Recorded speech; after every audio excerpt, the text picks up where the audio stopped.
Now let's go back into this one again. We're going to take a look at the block damage, and then we'll take a look at the weakness side as well. So if we go down to our hit point, and again we're going to our magic because that's what we're attacking with. So we'll say on the magic defense, we're going to take it down to 0 again.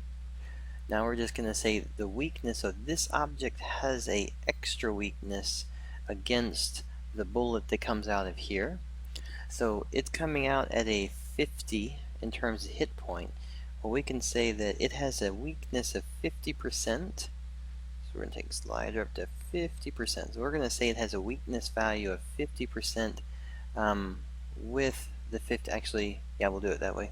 And with a 50% on the 50 point damage for the bullet being shot. So now, once it comes out,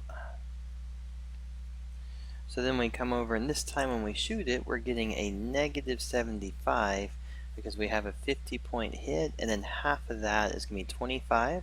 So we're getting an extra 25 point hit value when we shoot it. Alright, so the weakness, again, that's just going to take that percentage value that you place into it and add it to the bullet. The defense does the opposite, and then the absorption gives back to the health. And if it's above a value of 0 on absorption, it'll automatically give back to it without going to the other two. Alright, so that's going to kind of wrap up the hit point system.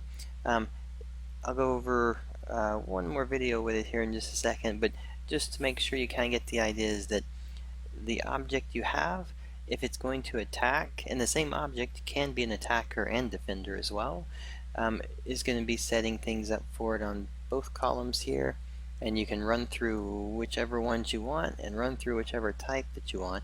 And visually, if you have an object that looks like an electric ball, it's going to be easier to assume that it's going to be under an electric type of hit point system versus a fire versus a fog. So usually it's just going to be based on once you start having those visual cues into the scene, you'll be able to start understanding which one and how you want to actually use them.